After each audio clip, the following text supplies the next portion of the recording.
The Whispers Beneath the Pine Forest. Part 1. The Village of Silent Pines. You never forget the smell of a place like Linghua Village. Damp soil, pine resin, and something faintly metallic like old blood. I arrived there one pale autumn afternoon. The sky a dull bruise of gray. The road twisted through the Anhui mountains, swallowed by trees whose branches nodded above me like a ceiling of bones. The villagers stopped talking when I passed. They just stared. Their faces were sunken, their clothes dark, and in their eyes flickered something between fear and pity. One elderly woman stepped forward, her back hunched, her lips trembling as she clutched my sleeve. "Don't stay after nightfall," she whispered hoarsely. "The forest listens. The forest remembers." Her hand was cold as ice. My cousin Lu Shan waited at the gate of his family's house, waving like a man, trying too hard to look calm. He told me he'd written for help because the place was falling apart after his parents' deaths. "It's too big for one man," he said, forcing a smile. From the road, the house looked ancient. Its wooden beams bowed under time, its roof sagging like a weary back. Behind it rose the pine forest, black and endless, its edges frayed by mist. I remember thinking that the trees seemed to lean toward the house, as if eavesdropping. That night, after dinner, I asked Sean what the villagers were so afraid of. He laughed nervously. "Old stories. They think the forest holds the souls of the dead." My parents never believed in that nonsense. But later, when the oil lamp sputtered and the house sank into silence, I heard it. Soft murmurs drifting from the woods. A rhythm like breath, like prayer. Part 2. The Family Secret. Linghua's days were long, gray, and strangely still. The villagers rarely spoke to us. Even the dogs didn't bark. By the third day, I'd begun to feel watched. Not by people, but by the forest itself.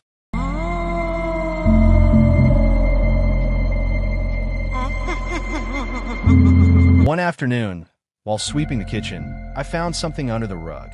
A square outline in the floorboards, a trapdoor, its edges sealed with dried wax. When I called Sean, he froze mid-step, his face drained of color. "You shouldn't have found that," he whispered. He told me the truth that night, while we drank rice wine that tasted of pine sap. Centuries ago, our ancestors had built a shrine deep in the forest. They were the guardians of something ancient, something bound in roots and blood. But during the famine, when people began disappearing, the shrine was sealed. Our family swore never to speak of it again. Then his voice cracked. He told me how his parents had died, how they'd been found at the forest's edge, their mouths packed with dirt, their fingers snapped backwards, their bodies covered in pine needles. The official report said wild animal attack, but Sean said he'd heard them calling his name the night before they died. When I looked at him, I saw the bottle trembling in his hand. "They wanted to go back," he whispered. "They said the forest was calling them home."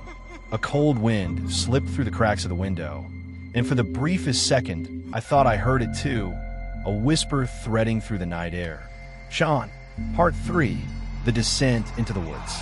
I woke to the sound of the front door slamming open. The sky outside was bleeding gray into black. Shan's boots were gone. I followed the trail of his footprints with a lantern clutched tight in my hand. The forest swallowed the light almost instantly. The ground was soft and wet, sucking at my shoes, and the air reeked of decay. As I walked deeper, the pines seemed to close in, their trunks twisting, their branches clutching at one another like hands. My lantern's flame shuddered as if afraid. I began to hear it again, those voices. Hundreds of them, whispering, humming, breathing. They came from the roots, from the leaves, from the dark earth itself.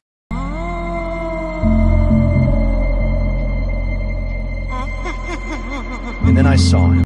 Lu Shan stood in a clearing, facing a massive pine whose bark was so dark it looked burnt.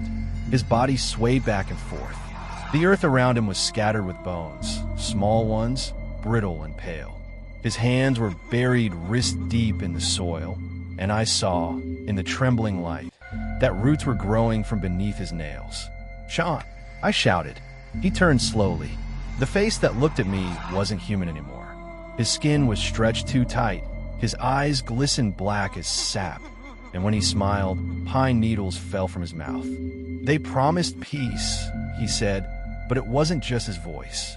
It was many voices whispering together in a harmony that made my stomach twist. They said the roots remember us.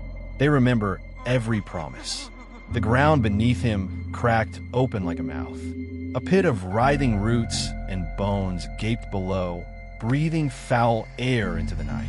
I stumbled back as my lantern fell and shattered. Darkness swallowed everything.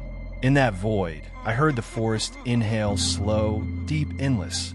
Part 4, the shrine beneath. When I woke, I was underground. The air was damp and thick, heavy with the stench of mold and iron. A faint green glow seeped from veins of fungus on the walls. The cavern pulsed like a living heart.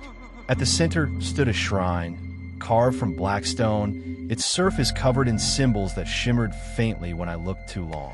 Around it, roots coiled and uncoiled like serpents. They moved with purpose, dragging half-buried skulls through the soil. And before the shrine knelt Lu Shan. His head was bowed, his back arched unnaturally, his mouth moving in silent prayer. When I called his name, he didn't answer. He only lifted his face, and I saw that pine branches had burst from his shoulders, growing through his skin like veins of wood.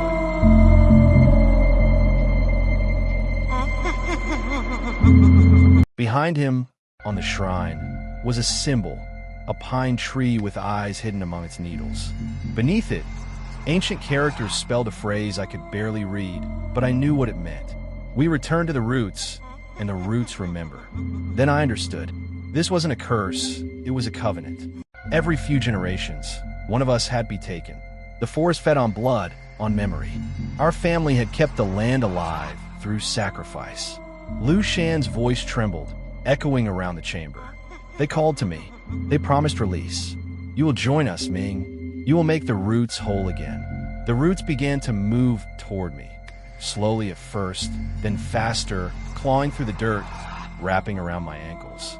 Cold, slick tendrils crawled up my legs, seeping into my skin. I screamed. The shrine pulsed. The forest above seemed to hum with life. And for a heartbeat, I felt something vast and ancient inside my mind. A presence that had no face, no name, only hunger.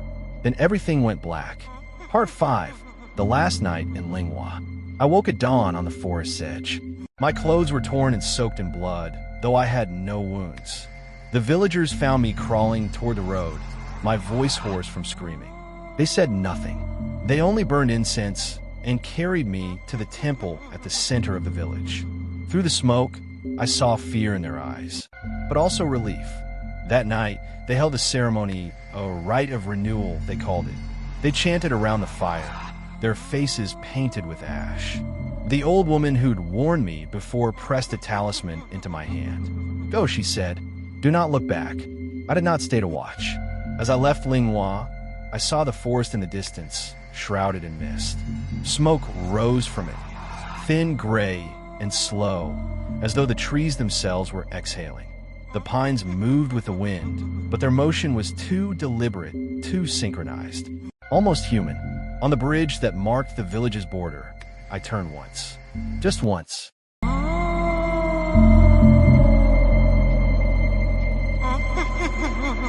Beneath the canopy, something vast shifted. The forest breathed. The ground rippled like water. And for a moment, I thought I saw faces, hundreds of them, pressed against the soil beneath the pines, their mouths open in silent worship. I ran until my lungs burned. Epilogue, the letter. I never went back. I moved to Nanjing, where the city's noise drowns out thought. For months, I tried to convince myself it had all been a dream, trauma, madness, anything but real. But sometimes, when the rain falls heavy, I smell pine in the air. Sometimes, when I close my eyes, I feel the forest again, the heartbeat beneath the soil, slow and patient. 6 months later, a letter arrived. No sender, no postmark. Inside was a small sprig of pine, green and fresh as if plucked that morning, and a single sentence written in red ink. "The roots remember you, Wei Ming." My hand shook. I burned the letter. The smoke curled against the ceiling, smelling of sap and earth. That night, I dreamed of Linghua. The forest stretched forever, and beneath its roots, I saw my cousin's face. He smiled, his mouth filled with soil. When I woke, the smell of pine lingered in the room. I heard something brushing softly against the window. I turned on the light and saw a cluster of roots creeping from under the bed, pale and wet, reaching slowly toward me. Outside, the wind carried a whisper through the night. Gentle, familiar, patient. Come home,